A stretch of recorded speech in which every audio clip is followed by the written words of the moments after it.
It's an honor to stand before you today. Democrats on Wednesday unanimously elected Hakeem Jeffries to serve as the party's top leader in the House of Representatives, replacing Nancy Pelosi to become the first Black American to hold such a high-ranking position in Congress. At a news conference, the 52-year-old New Yorker acknowledged his 82-year-old predecessor, who in 2007 was the first woman to be elected House Speaker. I also want to convey my thanks to Speaker Nancy Pelosi, an extraordinary speaker for the ages, who has delivered so much for so many over such a significant period of time. Our caucus is better, our country is better, the world is better because of Speaker Nancy Pelosi's incredible leadership. Pelosi announced on November 17th that she would give up her leadership role after Republicans secured a slim majority in the chamber following the midterm elections. Jeffries said he will aim to work with Republicans when he officially takes the helm of the Democratic caucus beginning in January. We look forward to finding opportunities to partner with the other side of the aisle and work with them whenever possible. But we will also push back against extremism whenever necessary.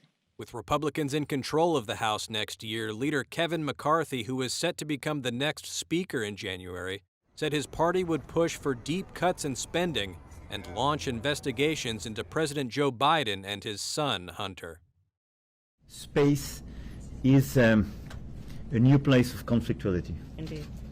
And we have crazy players in the space as well, and we have rock states there, and we have new hybrid attacks, and I think it's very important together because we do share this history, we do have the same commitment and attachment to science and progress, but we do share as well the same democratic values. We are so very proud to work with France. The United States and France have partnered on space exploration for more than 60 years. In this time, we have made great strides, and yet in so many ways, we are beginning a new journey together. All these upcoming challenges regarding exploration, the moon, Mars, and so on, are extremely important for us, and I want to thank you for your leadership and to tell you our commitment to work closely together.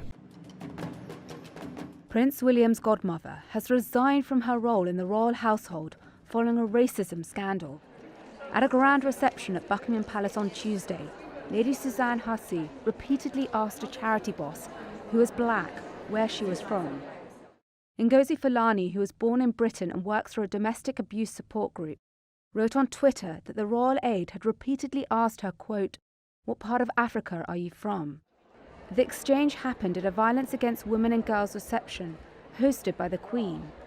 Other guests included Ukraine's First Lady and the Queens of Belgium and Jordan. Buckingham Palace released a statement on Wednesday saying that they took the incident extremely seriously and that, quote, "unacceptable and deeply regrettable comments have been made." The incident is the latest to embroil the royal family in allegations of racism. In an interview with Oprah Winfrey in 2021, Prince Harry's wife, Meghan, said one unnamed member of the royal family had asked, before their son Archie was born, how dark his skin might be. Last year, a senior royal source said Buckingham Palace had not done enough on diversity.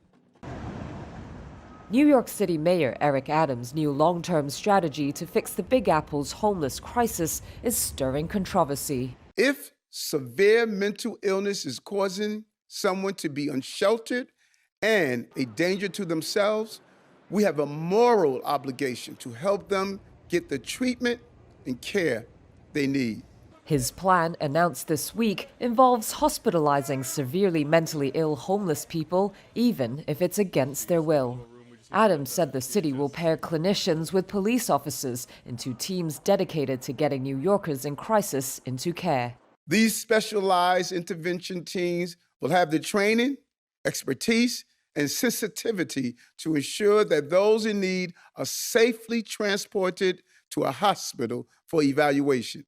Adams also plans to provide officers with a phone line to consult medical experts directly when dealing with cases of mental illness. And he wants to build a continuum of care, so those hospitalized aren't simply sent back out into the city a few days later.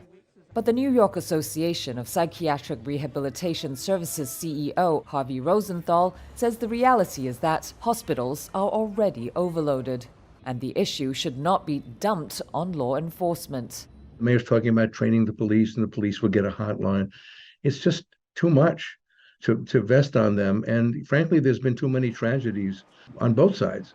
So, we don't need more arrests and incarcerations and tragedies when it comes to involving the police. Rosenthal warned the plan could raise legal questions and may lead to lawsuits. If people need housing, they should get housing.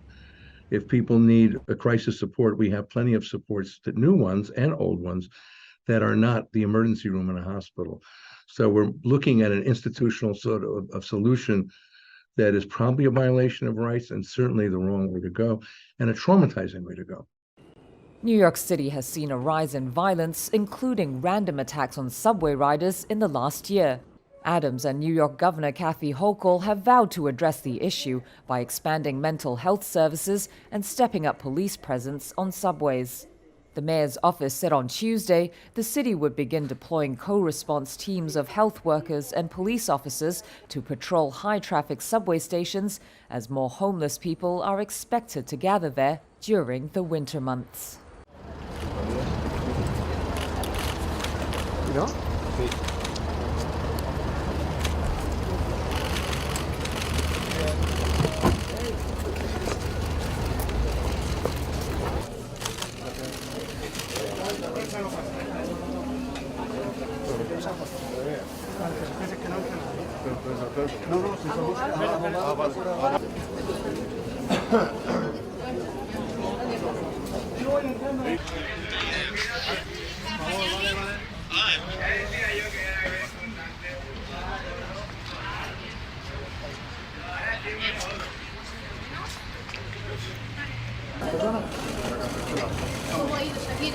Un segundito, por favor, un segundito. Gracias.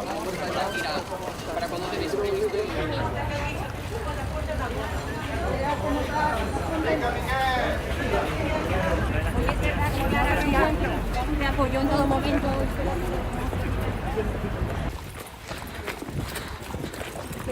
Cuidado.